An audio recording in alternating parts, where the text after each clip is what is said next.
വിവിധ രാഷ്ട്രീയ പാർട്ടികളിൽ പ്രവർത്തിച്ചവരും അല്ലാത്തവരുമായിട്ടുള്ള ചില പ്രമുഖ വ്യക്തികൾ അംഗത്വം എടുക്കുന്നുണ്ട്. അവരെ പരിചയപ്പെടുത്താനും അവരെ സ്വീകരിക്കാനുമായിട്ട് അവരെ പരിചയപ്പെടുത്തുന്നതിനായി പാർട്ടിയുടെ സംസ്ഥാന ഉപാധ്യക്ഷൻ ശ്രീ കെ സോമൻ അവർകളെയും അവരെ സ്വീകരിക്കാനായിട്ട് പാർട്ടിയുടെ സംസ്ഥാന അധ്യക്ഷൻ ശ്രീ രാജീവേട്ടനെയും ക്ഷണിക്കുന്നു. ഈ പത്രസമ്മേളനത്തിൽ രാജീവേട്ടനോടൊപ്പം പാർട്ടിയുടെ സംസ്ഥാന ജനറൽ സെക്രട്ടറി ശ്രീ അനൂപ് ആന്റണി, പാർട്ടിയുടെ സംസ്ഥാന സെക്രട്ടറി ശ്രീ പൂന്തറ ശ്രീകുമാർ എന്നിവരും പങ്കെടുക്കുന്നു.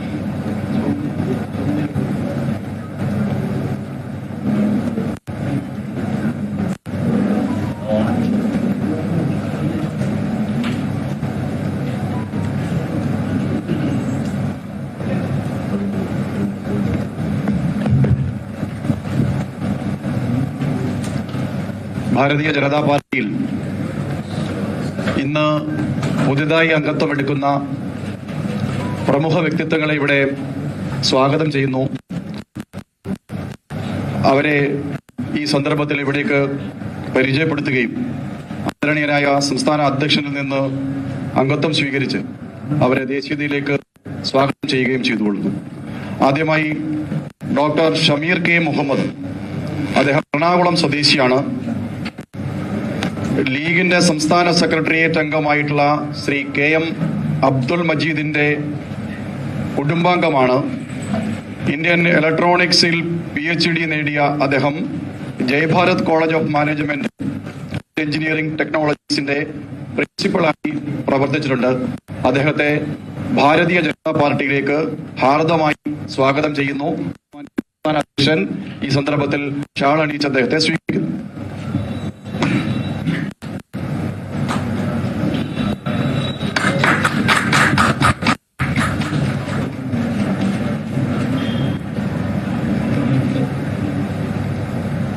മറ്റൊരാൾ മുൻ ആഭ്യന്തരമന്ത്രിയും കോൺഗ്രസിന്റെ നേതാവും ഹരിപ്പാട് MLA-യുമായിട്ടുള്ള ശ്രീ രമേശ് ചെന്നിത്തലയുടെ കുടുംബാംഗത്തെ പോലെ പ്രവർത്തിച്ചിരുന്ന രമേശ് ചെന്നിത്തല ഹരിപ്പാടെത്തുമ്പോൾ താമസിക്കാനും രാഷ്ട്രീയ ആസൂത്രണങ്ങൾക്കും ഉപയോഗിച്ചിരുന്ന ഒരു വീട് ഹരിപ്പാട് ബാസി എന്നറിയപ്പെടുന്ന ഫോട്ടോഗ്രാഫറായിരുന്ന പ്രമുഖനായിട്ടുള്ള ഫോട്ടോഗ്രാഫറായിരുന്ന ഫാസിയേട്ടന്റെ കുടുംബമാണ്. അദ്ദേഹത്തിന്റെ മകൻ കോൺഗ്രസിന്റെ മുനിസിപ്പൽ കൗൺസിലറായിരുന്നു. അദ്ദേഹം വ്യാപാരി വ്യവസായി ഏകോപന സമിതിയുടെ നേതാവാണ്. ഫോട്ടോഗ്രാഫർ അസോസിയേഷന്റെ ഭാരവാഹിയാണ്. അദ്ദേഹത്തെ ഹാർദമായി ഭാരതീയ ജനതാ പാർട്ടിയിലേക്ക്, ശ്രീ ബാബുരാജിനെ ഭാരതീയ ജനതാ പാർട്ടിയിലേക്ക് ഹാർദമായി സ്വാഗതം ചെയ്തു.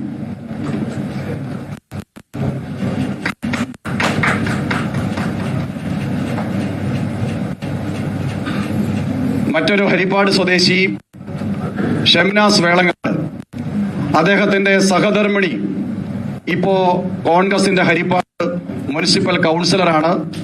അദ്ദേഹത്തിന്റെ പിതാവ് ഷംസുദ്ദീൻ കോൺഗ്രസിന്റെ പ്രമുഖനായ നേതാവും കോൺഗ്രസിന്റെ മുൻ കൗൺസിലറുമാണ്. ശ്രീ ഷംനാസിനെ ഏറെ സ്നേഹത്തോടെ ദേശീയതയിലേക്ക് സ്വാഗതം ചെയ്യുന്നു. സംസ്ഥാന അധ്യക്ഷൻ ഷാൾ അണിയിച്ച് സ്വീകരിക്കുന്നു.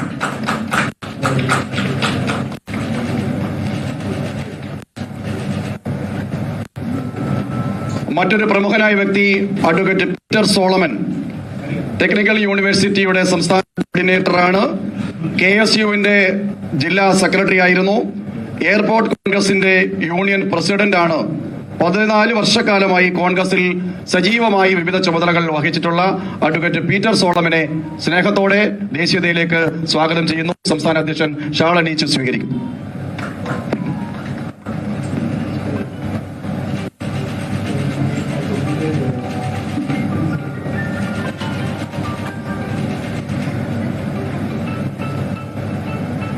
മറ്റൊരു പ്രമുഖനായ നേതാവ് കോൺഗ്രസിന്റെ ഇന്റർനാഷണൽ കോൺഗ്രസിന്റെ അണ്ടൂർകോണം മണ്ഡലത്തിന്റെ പ്രസിഡന്റായിരുന്ന ശ്രീ വിവേക് PS കുമാർ 28 വർഷമായി കോൺഗ്രസിന്റെ സജീവ പ്രവർത്തകനും നിരവധിയായിട്ടുള്ള ചുമതലകളും വഹിച്ചിരുന്ന ശ്രീ വിവേക് PS കുമാറിനെ ഏറെ സ്നേഹത്തോടെ സ്വാഗതം ചെയ്തുകൊള്ളും.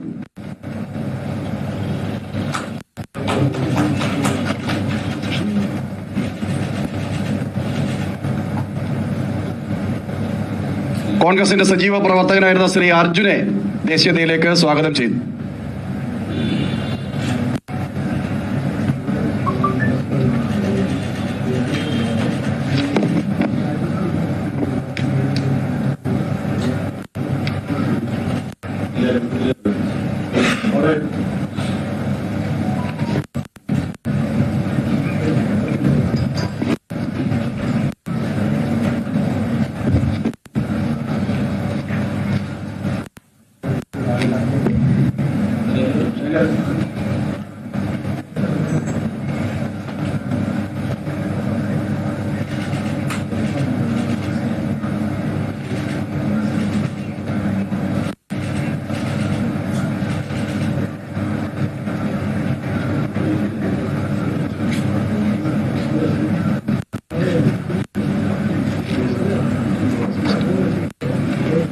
ഈ സന്ദർഭത്തിൽ ബഹുമാനായ ഡോക്ടർ ഷമീർ മുഹമ്മദ്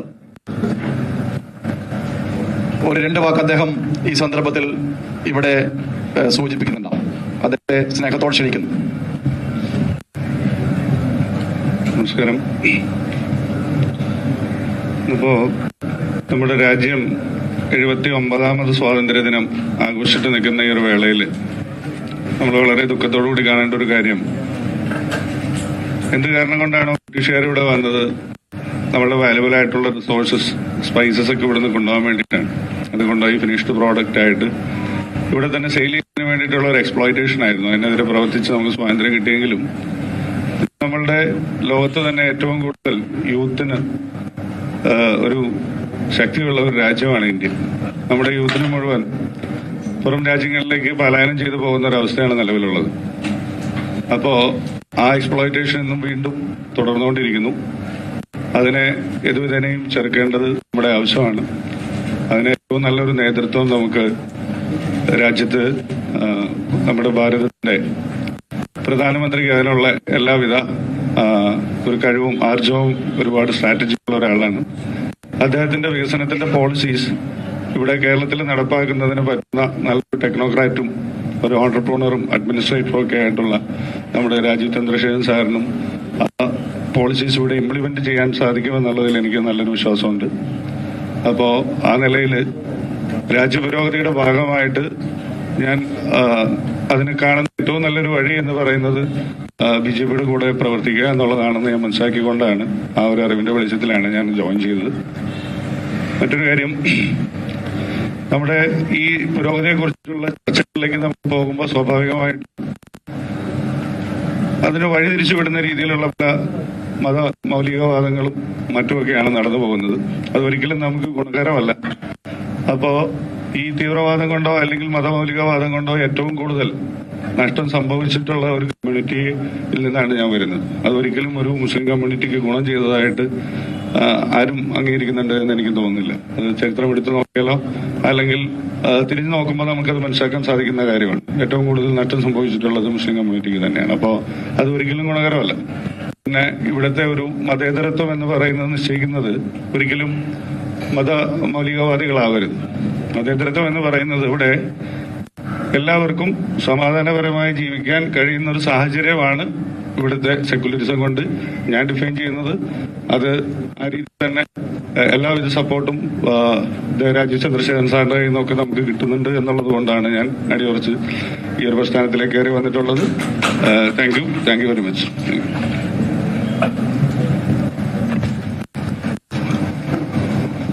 ചില പ്രധാനപ്പെട്ട കാര്യങ്ങൾ സംസ്ഥാന അധ്യക്ഷൻ എല്ലാവർക്കും നമസ്കാരം. ഇന്നലെ കേരള ഹൈക്കോർട്ട് ശബരിമല കേസിനെ കുറിച്ച് പറയുമ്പോൾ അവര് ഒരു ലാർജർ കോൺസ്പിറസിനെ കുറിച്ച് ഹൈക്കോർട്ട് പറഞ്ഞു. SITക്ക് ഒരു നിർദ്ദേശം കൊടുത്തു. ഇത് ആദ്യം മുതൽ BJP പറഞ്ഞ കാര്യം. 4.5 കിലോഗ്രാം 4.5 കിലോ സ്വർണം കൊള്ള ചെയ്ത് ദേവസ്വം ബോർഡ്, ഇതിനെക്കുറിച്ച് നമ്മുടെ മുഖ്യമന്ത്രി, ബഹുമാനപ്പെട്ട മുഖ്യമന്ത്രി പറഞ്ഞു ഇതൊരു വീഴ്ചയാണ്.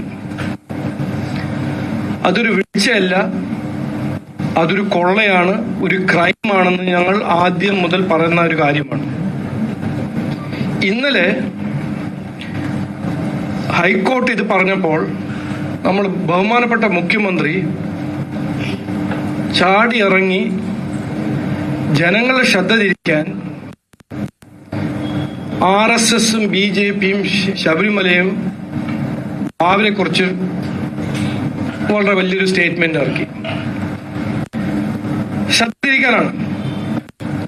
ഇതുവരെ മുഖ്യമന്ത്രി ശബരിമലയിൽ നടന്ന കൊള്ള, അതിനെക്കുറിച്ച് ജനങ്ങൾ ആഗ്രഹിക്കുന്ന വാസവൻ മിനിസ്റ്ററുടെ രാജി, ദേവസ്വം ബോർഡിന്റെ റെസൊല്യൂഷൻ, ഇതിനെക്കുറിച്ച് ഒന്നും പറയാൻ മുഖ്യമന്ത്രിക്ക് സമയമില്ല. പക്ഷേ ആ ഒരു പഴയ രീതി ജനങ്ങളെ വിഭജിച്ച് നുണയും പറഞ്ഞ് ജനങ്ങളെ ശ്രദ്ധ തിരിക്കാൻ അദ്ദേഹം ശ്രമിക്കുന്നു. 10 കൊല്ലം ഭരിച്ചൊരു മുഖ്യമന്ത്രിയാണ്. ജനങ്ങളുടെ വോട്ട് എല്ലാം ശരിയാവും എന്ന് പറഞ്ഞ് നേടിയ ഒരു മുഖ്യമന്ത്രിയാണ്. ജനങ്ങളുടെ വിശ്വാസം എല്ലാം ശരിയാവും എന്ന് പറഞ്ഞ് നേടിയ ഒരു മുഖ്യമന്ത്രിയാണ്. 10 കൊല്ലം കഴിഞ്ഞിട്ട് നമ്മൾ കാണുന്നത് എന്താണ്? നാട്ടില് അനാസ്ഥ, അഴിമതി, ആരെയും വിടുന്നില്ല. അമ്പലത്തിന് വിടുന്നില്ല, ക്രിസ്ത്യൻ സ്കൂളിൽ നിന്ന് വിടുന്നില്ല. എന്നിട്ട് മുഖ്യമന്ത്രിക്ക് പറയാൻ 10 കൊല്ലം എന്ത് ചെയ്തു, വിദ്യാഭ്യാസത്തിൽ എന്ത് ചെയ്തു, ആരോഗ്യ മേഖലയിൽ എന്ത് ചെയ്തു, ഇക്കോണമിയിൽ എന്ത് ചെയ്തു, വിലക്കയറ്റത്തിനെ കുറിച്ച് എന്ത് ചെയ്തു, തൊഴിലിനെ കുറിച്ച് എന്ത് ചെയ്തു, ഇതിനെക്കുറിച്ച് ഒന്നും പറയാൻ മുഖ്യമന്ത്രിക്ക് കഴിയുന്നില്ല.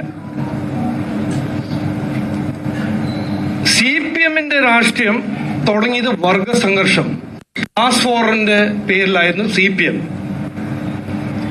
ഇനിയിപ്പോ മുഖ്യമന്ത്രി അതെല്ലാം വിട്ട് വർഗീയ സംഘർഷം ഉണ്ടാക്കാൻ ആണ് ഇറങ്ങിയിരിക്കുന്നത്.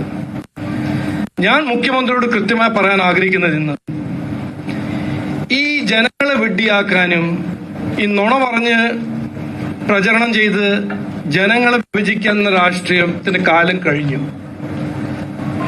10 കൊല്ലം ഭരിച്ചിട്ടുണ്ടെങ്കിൽ ഈ ഇലക്ഷന് മുമ്പ് മുഖ്യമന്ത്രി ചെയ്യേണ്ടത് എന്താണ്? ഞാൻ ജനങ്ങൾക്ക് വേണ്ടി വാഗ്ദാനം കൊടുത്തത് ഇതായിരുന്നു, എല്ലാം ശരിയാവും, എന്നിട്ട് ഞാൻ ഇത് 1, 2, 3, 4, 5 കാര്യങ്ങൾ ചെയ്തു. ഇതൊന്നും പറയുന്നില്ല. അപ്പൊ BJP ഇത് ഈ ശ്രദ്ധ തിരിക്കാനും ഈ നുണയുടെ രാഷ്ട്രീയം സൃഷ്ടിക്കാൻ ഞങ്ങൾ സമ്മതിക്കില്ല. ശബരിമലയിൽ കൊള്ള നടന്നിട്ടുണ്ട്. അതിന്റെ ഉത്തരവാദിത്വം 2016 നമ്മുടെ ബഹുമാനപ്പെട്ട മുഖ്യമന്ത്രി അന്ന് പറഞ്ഞ കാര്യം ഞാൻ ഇന്ന് റിപ്പീറ്റ് ചെയ്യുന്നു. ശകലം ഉളുപ്പുണ്ടെങ്കിൽ രാജിവെക്കണം. വാസവൻ മന്ത്രി രാജിവെക്കണം.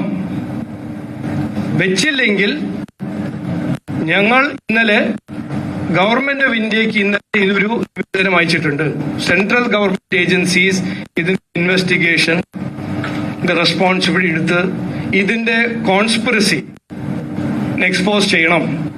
ഇത് ശബരിമലയിൽ മാത്രമല്ല, ഇന്നത്തെ ഒരു റിപ്പോർട്ടിൽ ഞാൻ കാണുന്നു ഗുരുവായൂർ ദേവസ്വം 25 കോടി മിസ്സിംഗ് ആണെന്ന്. അപ്പോ ഇത് ഒരു ഗൂഢാലോചന, ഒരു കോൺസ്പിറസി ആണെന്ന് എല്ലാവർക്കും കൃത്യമായി മനസ്സിലായിട്ടുണ്ട്. അപ്പോ ഈ ഒരു വർഗീയ രാഷ്ട്രീയം ഇറങ്ങിയ മുഖ്യമന്ത്രിയോട് ഞാൻ പറയാൻ ആഗ്രഹിക്കുന്നത്, അത് ഇനി നടക്കില്ല, ഞങ്ങൾ സമ്മതിക്കില്ല. വാസവൻ രാജിവെക്കണം. ഇവിടെ ഒരു ഇൻവെസ്റ്റിഗേഷൻ 30 കൊല്ലം ദേവസ്വം ബോർഡ് എന്ത് തെറ്റ് ചെയ്തു ചെയ്തില്ല, അതിന്റെ ഒരു ഇൻവെസ്റ്റിഗേഷൻ നടക്കണം. ഇത് നടന്നേ പറ്റൂ. ഇത് ഞങ്ങളല്ല പറയുന്നത്, ജനങ്ങൾ, സാധാരണ ജനങ്ങൾ. ഞാൻ എവിടെ പോകുമ്പോ എന്നെ കൈ പിടിച്ചിട്ട് എന്നോട് പറയുന്നത്, നിങ്ങൾ ഇത് വിടാൻ പാടില്ല, BJP ഇത് വിടരുത്. ഈ ഇങ്ങനത്തെ ഒരു കൊള്ള, ഇതിന്റെ ഒരു ഉത്തരവാദിത്തം നമ്മൾ കണ്ടുപിടിച്ചേ പറ്റൂ. ഇത് ജനങ്ങളുടെ ആഗ്രഹമാണ്. അപ്പൊ ഞാൻ മുഖ്യമന്ത്രിയോട്, ഈ വർഗീയവാദി എന്ന് പറഞ്ഞ മുഖ്യമന്ത്രിയോട് പറയാൻ ആഗ്രഹിക്കുന്നത്, ഒന്ന്, ഞാന് 19 തവണ ശബരിമല പോയ ആളാ. ഞാൻ അയ്യപ്പൻ അവിടെ പോയി 18 പടി കയറി അവിടെ ഞാൻ നാമം ചൊല്ലിയിട്ടുണ്ട്. ബാബര സമാജത്തിന് മുമ്പ് പോയിട്ട് അവിടെ നാമം ചൊല്ലിയിട്ടുണ്ട്. ഞങ്ങൾ അതിനെ കുറിച്ചൊന്നും പറഞ്ഞിട്ടില്ലല്ലോ. എന്തിനാണ് വെറുതെ ജനങ്ങളെ വെട്ടിയാക്കുന്നത്? ഈ വർഗീയവാദ വിഷം എന്തിനാണ് മുഖ്യമന്ത്രി സ്പ്രെഡ് ചെയ്യുന്നത്? ഈ ഇലക്ഷന്റെ സമയത്ത് ജനങ്ങൾ ആഗ്രഹിക്കുന്നത്, നിങ്ങൾ എന്ത് ചെയ്തു, ഞങ്ങളുടെ വോട്ട് നേടി നിങ്ങൾ ഈ 10 കൊല്ലം എന്ത് ചെയ്തു, അതിന് ധൈര്യം ഉണ്ടാവണം. ഇനി ചോദിക്കാൻ കുറേയുണ്ട്. എന്തുകൊണ്ട് ഇങ്ങനത്തെ കൊള്ള നടക്കുന്നത് ഹിന്ദു അമ്പലത്തിൽ മാത്രം? എന്തുകൊണ്ട് ക്രിസ്ത്യൻ സ്കൂൾസിനെ ഭീഷണിപ്പെടുത്താൻ ഇറങ്ങിയ ഒരു വിദ്യാഭ്യാസ മന്ത്രി? എന്തുകൊണ്ട് മുനമ്പം ക്രിസ്ത്യനും ഹിന്ദു സമുദായം അവരുടെ ഭൂമി അവകാശം കോർട്ടിന്റെ വിധി വന്നിട്ടും ചെയ്യാൻ കഴിയുന്നില്ല, ചെയ്യില്ല സർക്കാർ. ഇങ്ങനത്തെ എത്രയോ പ്രശ്നങ്ങളാണ് മുഖ്യമന്ത്രി അതിന്റെ ഉത്തരം കൊടുക്കേണ്ടത്. അപ്പോൾ അവസാനം ഞാൻ പറയുന്നത്, ഈ നാടിന്റെ സമാധാനവും മതേതരവും തീരുമാനിക്കുന്നത് ജമാഅത്തെ ഇസ്ലാമിയും SDPIയും കോൺഗ്രസും ലെഫ്റ്റ് അല്ല. ഇവിടെ മുസ്ലിംസും ക്രിസ്ത്യൻസും ഹിന്ദു മലയാളീസ് അറിയാം, ഇവിടെ ഭരണഘടനയുണ്ട്. നമ്മുടെ നാട്ടിലെ മലയാളികൾ, ദേശസ്നേഹിയായ മലയാളികൾ തീരുമാനിക്കും ഞങ്ങളുടെ ഭാവി എന്താണ്. ഇത് SDPIയും ജമാഅത്തെ ഇസ്ലാമിയും എല്ലാം തീരുമാനിക്കാൻ പോകുന്നത് ഞാൻ കൃത്യമായി ഒരു ഉറപ്പ് തരുന്നു. അത് പിണറായി വിജയൻജി എന്ത് കസർത്ത് ചെയ്താലും, രാഹുൽ ഗാന്ധി ഏത് കസർത്ത് ചെയ്താലും അത് ഞങ്ങൾ സമ്മതിക്കില്ല. നാടിന്റെ മലയാളികൾ, ദേശസ്നേഹിയായ മലയാളികൾ, നാടിന് ഇഷ്ടമുള്ള വളർച്ച, നാടിന് വളർച്ച ആഗ്രഹിക്കുന്ന മലയാളികളാണ് നമ്മുടെ ഭാവി തീരുമാനിക്കാൻ പോകുന്നത്. അപ്പോ ഇങ്ങനത്തെ രാഷ്ട്രീയം നിർത്തണം എന്ന് ഞാൻ അഭ്യർത്ഥിക്കുന്നു മുഖ്യമന്ത്രിയോട്. ഈ ശബരിമല കൊള്ള നടന്നതിൽ വാസവൻ മന്ത്രിയുടെ രാജി ഇന്ന് ഞങ്ങൾ ആഗ്രഹിക്കുന്നു. അത് ഞങ്ങളുടെ ഒരു നിർബന്ധമാണ്, ജനങ്ങളുടെ നിർബന്ധമാണ്. വാക്ക് ചോദിക്കുന്നു. എല്ലാവർക്കും നമസ്കാരം. എന്തെങ്കിലും ചോദ്യങ്ങളുണ്ടെങ്കിൽ ചോദിക്കാം. അപ്പം അതിന്റെ കൂട്ടത്തില് ചോദിക്കുന്നവർ ഒന്ന് പേരും മാധ്യമ സ്ഥാപനത്തിന്റെ പേരും കൂടെ ഒന്ന് പറഞ്ഞ് പരിചയപ്പെടുത്തിയത് നന്നായിരിക്കും. അഡ്വക്കേറ്റ് സുരേഷ് ഒന്ന് രണ്ട് കാര്യങ്ങൾ കൂട്ടിച്ചേർക്കാൻ ആഗ്രഹിക്കുന്നു. പാർട്ടിയുടെ സംസ്ഥാന അധ്യക്ഷൻ പറഞ്ഞ ഈ വിഷയത്തിൽ ഊന്നിക്കൊണ്ട് കുറച്ച് നാളുകളായിട്ട് BJP കേരളത്തിൽ ശക്തമായിട്ടുള്ള സമരരംഗത്താണ്. കേരളത്തിന്റെ എല്ലാ ജില്ലാ കേന്ദ്രങ്ങളിലും വാസവൻ മന്ത്രിയുടെ വസതിയിലേക്കും അതോടൊപ്പം തന്നെ മുൻ മന്ത്രി കടകംപള്ളി സുരേന്ദ്രന്റെ വസതിയിലേക്കും ഒക്കെ നടത്തിയ മാർച്ചുകൾ എല്ലാവരുടെയും ശ്രദ്ധയിൽപ്പെട്ടിട്ടുണ്ട്. അതോടൊപ്പം തന്നെ മഹിളാ മോർച്ചയുടെയും യുവമോർച്ചയുടെയും നേതൃത്വത്തിൽ ആയിരക്കണക്കിന് മഹിളകളും യുവാക്കളും പങ്കെടുത്ത സെക്രട്ടേറിയറ്റ് മാർച്ചും കേരളത്തിൽ ശ്രദ്ധേയമായിട്ടുള്ള മുന്നേറ്റമായിരുന്നു.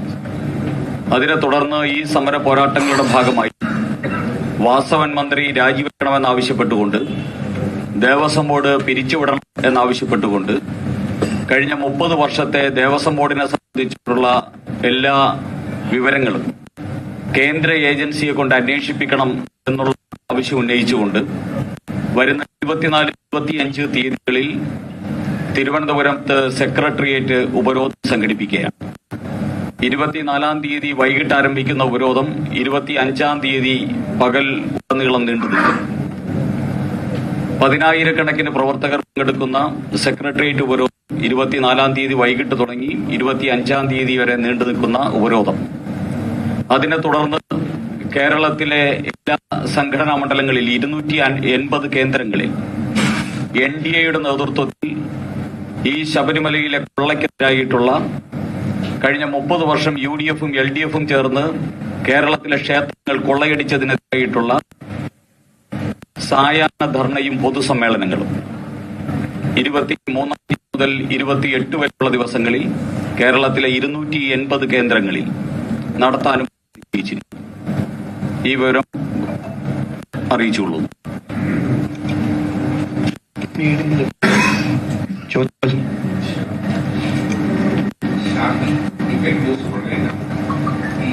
മുഖ്യമന്ത്രി പ്രധാനമന്ത്രി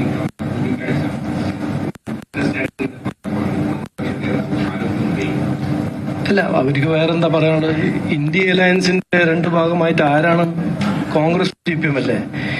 ഇന്ത്യയിൽ മൊത്തം എല്ലാ സ്റ്റേറ്റിലും ഒറ്റക്കെട്ടായിട്ട് മത്സരിക്കുന്ന ആരാണ്? കോൺഗ്രസ് CPM അല്ലേ? ഇവര് രണ്ടാളുടെയും അഴിമതിയും കറപ്ഷൻ എല്ലാം ആരാണ് ഒരു പാർട്ട്നേഴ്സ്?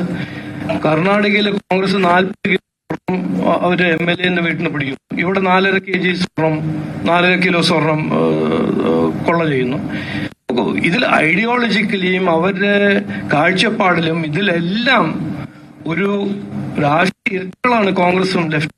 ഇത് ഇലക്ഷന്റെ മുമ്പിൽ ഓരോന്നും ഇങ്ങനെ ജനങ്ങൾ ഒടിയാക്കാൻ ഒരു ശ്രമമല്ലേ?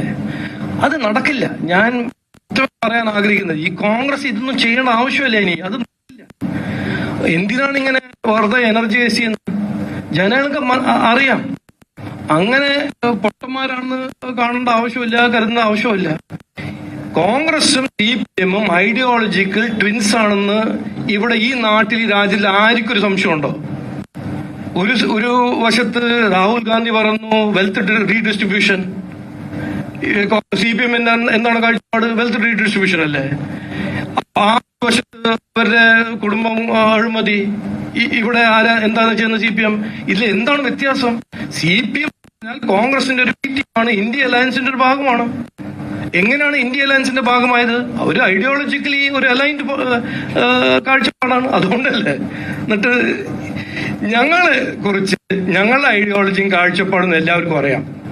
ഞങ്ങളുടെ പ്രധാനമന്ത്രി ചെയ്ത 10 കൊല്ലം 15 കൊല്ലം ഞങ്ങൾ ചെയ്ത ഭരണവും ഞങ്ങളുടെ രാഷ്ട്രീയവും എല്ലാവർക്കും അറിയാം. അതിലും CPM എന്തായാലും ഒരു കൺവർജൻസ് അല്ല, ഒന്ന് വിചാരിക്കൂ.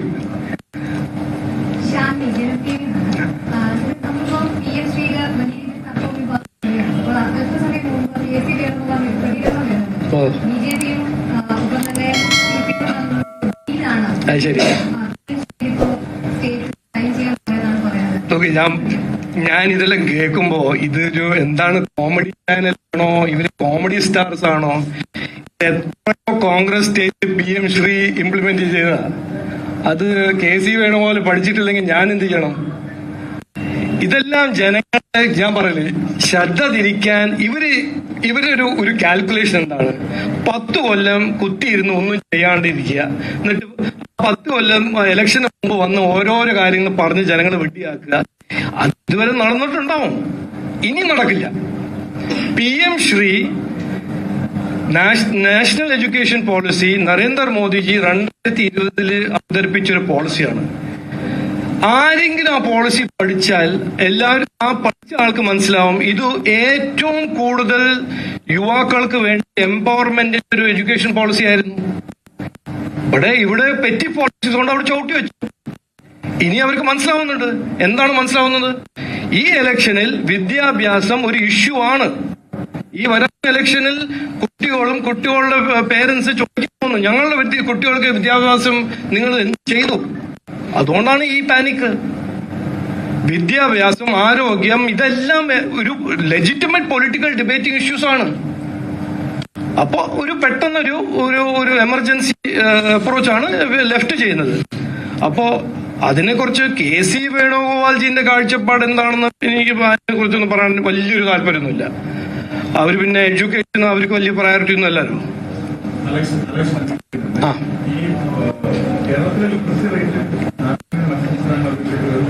എന്തോ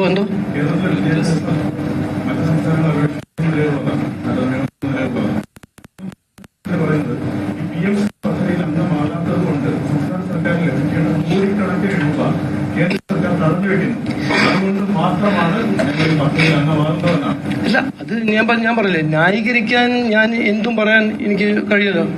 അതിപ്പോ 9 കൊല്ലം ഞാൻ ചെയ്തില്ല, 9ാമത്തെ കൊല്ലം എനിക്കൊരു വളരെ ഒരു ഫ്ലാഷ്, ഒരു ബെലേറ്റഡ് വിസ്ഡം വരുന്നു. അത് അവർ ന്യായീകരിക്കുന്നത് എനിക്ക് കാശ് വേണം, അതുകൊണ്ട് PM ശ്രീ സ്കൂൾ ഇംപ്ലിമെന്റ് ചെയ്യുന്നു. പക്ഷെ PM ശ്രീ സ്കൂൾ ഇംപ്ലിമെന്റ് ചെയ്യുമ്പോൾ നാഷണൽ എഡ്യൂക്കേഷൻ പോളിസി ഇംപ്ലിമെന്റ് ആവുന്നുണ്ട്. പിന്നെ എന്തുകൊണ്ടാണ് ഇതുവരെ നാഷണൽ എഡ്യൂക്കേഷൻ പോളിസി ഇംപ്ലിമെന്റ് ചെയ്യാത്തത്? നോക്കൂ, ഇതിനെല്ലാം ഒരു ശരി, അതൊരു അവകാശമാണ്, എന്തെങ്കിലും പറയാൻ ഓക്കെ പറയാം. പക്ഷെ നിങ്ങളല്ല കണ്ടുപിടിക്കേണ്ടത് ഇതിൽ എന്താ. നിങ്ങൾ കുറച്ച് പഠിക്കണം. ഇത് എന്തുകൊണ്ട് അവര് നാഷണൽ എഡ്യൂക്കേഷൻ പോളിസി ഇതുവരെ ഇംപ്ലിമെന്റ് ചെയ്തില്ല? എന്താണ് 4 മാസം ഇലക്ഷന് മുമ്പ് നാഷണൽ എഡ്യൂക്കേഷൻ പോളിസി ഇംപ്ലിമെന്റ് ചെയ്യുന്നത്? ഈ 4 മാസം എന്താണ് ചെയ്യാൻ പോകുന്നത്? 1,000 കോടി കിട്ടിയെന്ന് വിചാരിക്കൂ, എന്ത് ചെയ്യും? 75% സ്കൂള്, വിദ്യാഭ്യാസ മന്ത്രി പറയുന്നു 75% ഗവൺമെന്റ് സ്കൂള് അൺസേഫ് ആണെന്ന്. ഞാനല്ല പറഞ്ഞത്, ഗവൺമെന്റ്, നിങ്ങളുടെ ന്യൂസ് പേപ്പർ റിപ്പോർട്ട് ചെയ്യുന്നു ഇന്നത്തെ കോളേജസിൽ 30% സീറ്റ് വേക്കന്റ് ആണെന്ന്. 9 കൊല്ലം ഇതിനൊന്നും ചെയ്യാൻ കഴിവുണ്ടായിരുന്നില്ലേ? പെട്ടെന്നാണോ ഇപ്പോ കാശിന്റെ ഒരു ഓർമ്മ? അല്ല, ഇതെല്ലാം നോക്കൂ, ഞാൻ ഇതിലെല്ലാം റെസ്പോണ്ട് ചെയ്യാൻ തയ്യാറാണ്.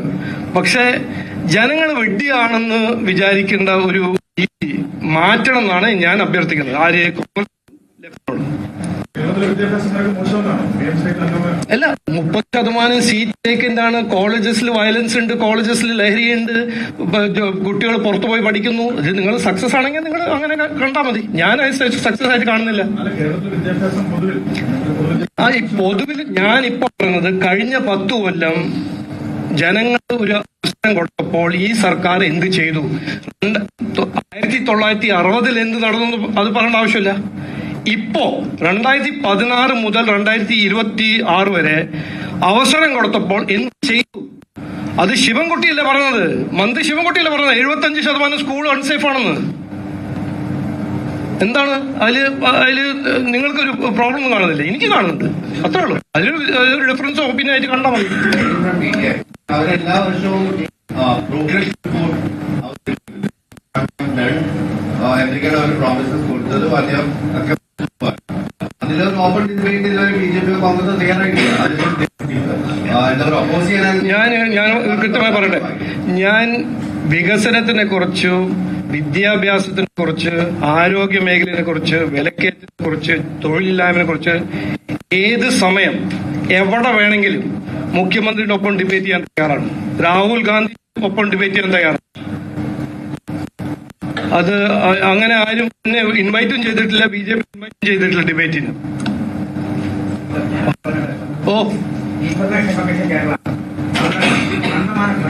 ആരാന്നൊന്ന് പരിചയപ്പെടുത്തിയിട്ട് വേണേ. പേരും ചാനലിന്റെ പേരും. ഏത് ചാനല?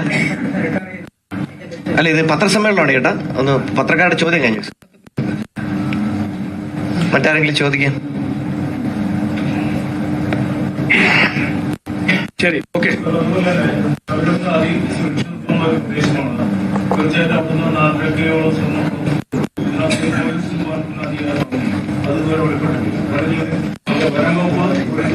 എല്ലാം പറയുന്ന ഒരു സ്ഥലമാണ്. അവിടുത്തെ എന്ത് സ്ഥാനം അത് കഴിയാൻ പക്ഷേ സ്വർണം പുറത്തു പോകുമ്പോൾ ഇതിനകത്ത് ഇന്നലെ ഞങ്ങൾ ഏറ്റവും ബഹുമാനപ്പെട്ട നമ്മുടെ രാഷ്ട്രപതിനെ കണ്ടപ്പോൾ ഇതാണ് ഞങ്ങൾ പറഞ്ഞത്. ഞങ്ങൾ രാഷ്ട്രപതിനെ കണ്ടപ്പോൾ ഞങ്ങളൊരു നിവേദനം കൊടുത്തു, ഇതിനെക്കുറിച്ച് സംസാരിച്ചു, ഇൻഫർമേഷൻ കൊടുത്തു. അപ്പോൾ രാഷ്ട്രപതിയും ഇതന്നെ ചോദിക്കുന്നത്, എങ്ങനെയാണ് ഇത്ര സ്വർണവും ഇതെല്ലാം ഉള്ള ഒരു അമ്പലം, റൂൾസ് എല്ലാം ഉള്ള സംവിധാനം, എങ്ങനെയാണ് ഈ സ്വർണം കൊള്ളാവുന്നത്? ഇതൊരു കറക്റ്റ് നല്ലൊരു പ്രശ്നമാണ്. അതുകൊണ്ടല്ല ഞാൻ പറഞ്ഞത്, ഞങ്ങൾ ആദ്യത്തെ ദിവസം മുതൽ പറഞ്ഞത് എന്താണ്, ഇത് ഇൻവെസ്റ്റിഗേഷൻ നടത്തണം, ഇത് സെൻട്രൽ ഏജൻസി നടത്തണം. കേരള പോലീസിന് ഇതിന്റെ ഇൻവെസ്റ്റിഗേഷൻ കൊടുത്തിട്ട് ഒരു കാര്യമില്ല.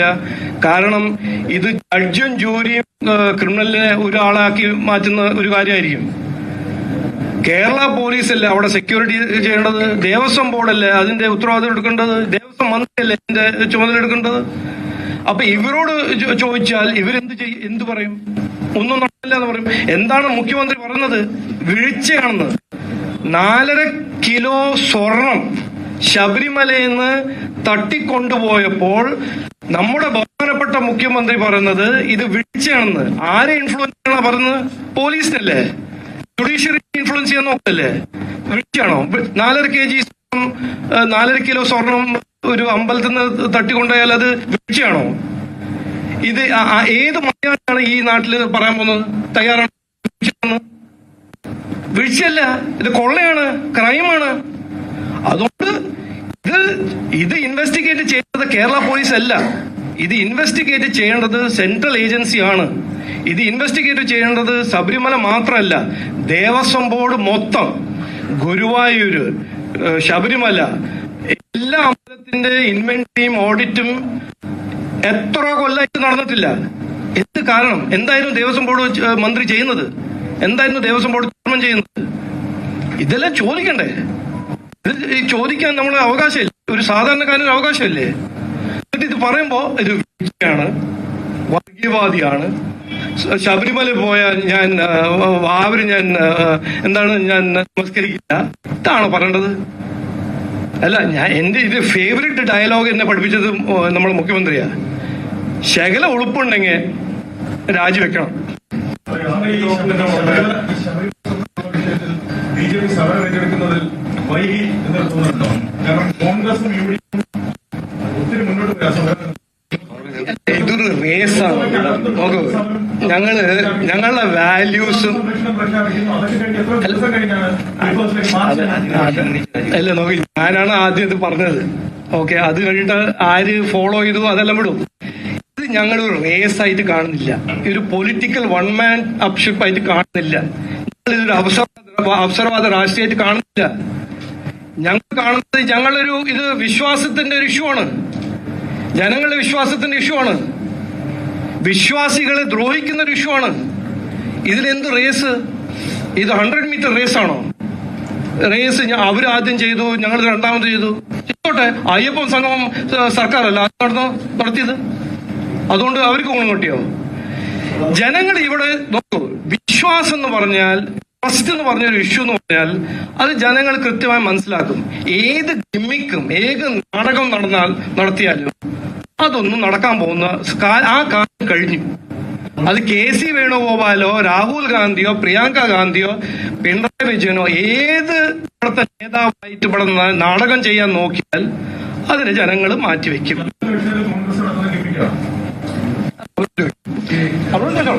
ഒരു ജോയിനിങ് കൂടി ബാക്കിയുണ്ട്, അതുപോലെ തന്നെ ശ്രീ രാജീവ് ചന്ദ്രശേഖർജി കേന്ദ്രമന്ത്രി ശ്രീ അമിത്ഷാജിക്ക് അയച്ച ലെറ്ററിന്റെ കോപ്പിയും കൂടി, ശബരിമല വിഷയത്തിൽ സമഗ്ര അന്വേഷണം ആവശ്യപ്പെട്ട് അയച്ച ലെറ്ററിന്റെ കോപ്പി ഇപ്പോൾ എല്ലാവർക്കും തരുന്നതാവും. രണ്ട് പ്രധാനപ്പെട്ട വ്യക്തികൾ കൂടി ഈ സന്ദർഭത്തിൽ BJPയിലേക്ക് ജോയിൻ ചെയ്യുന്നു. ശ്രീ ബിജുലാൽ പെരുമ്പേലി, അടൂർ പ്രകാശ് MPയുടെ അടുത്ത സുഹൃത്തും അദ്ദേഹത്തിന്റെ ഇലക്ഷൻ കോർഡിനേറ്ററുമായിരുന്നു. കോൺഗ്രസിന്റെ ബ്ലോക്ക് ജനറൽ സെക്രട്ടറിയും മണ്ഡലം പ്രസിഡന്റ്, DC സെക്രട്ടറി എന്ന ചുമതലകളിൽ അദ്ദേഹം പ്രവർത്തിച്ചിട്ടുണ്ട്. ശ്രീ ബിജുലാലിനെ ഏറെ സ്നേഹത്തോടെ ദേശീയതയിലേക്ക് സ്വാഗതം ചെയ്യും.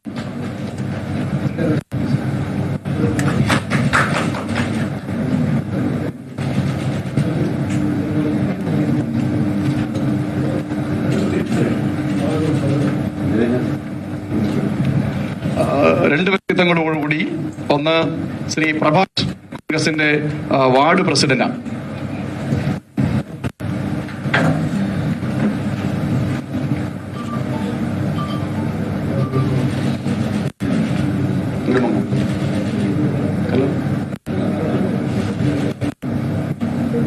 മറ്റൊരു വ്യക്തിത്വം ശ്രീ സിന്ധുരാജ്, CPMന്റെ KT കുന്ന് ബ്രാഞ്ച് കമ്മിറ്റി അംഗമാണ്. സിന്ധുരാജ്.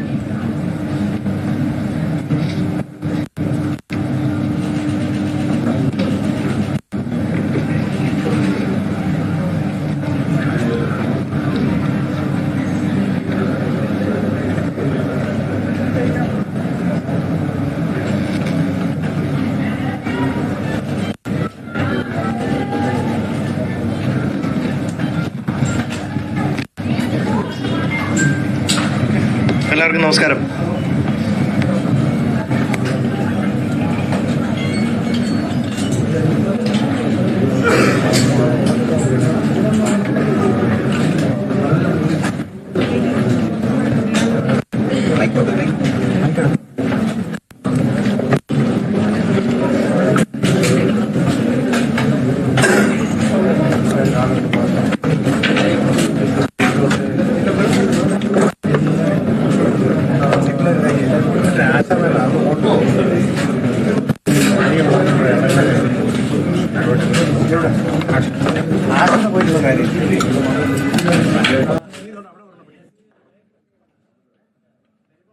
നേരിന്റെ വാർത്തകൾ നിങ്ങളുടെ വിരൽത്തുമ്പിലെത്താനായി സാഗ് ന്യൂസ് ചാനൽ സബ്സ്ക്രൈബ് ചെയ്തും ഷെയർ ചെയ്തും ഒരു ശരിയായ മാധ്യമ നിലപാടിനൊപ്പം നിൽക്കാൻ ഞങ്ങൾ നിങ്ങളെ ക്ഷണിക്കുന്നു.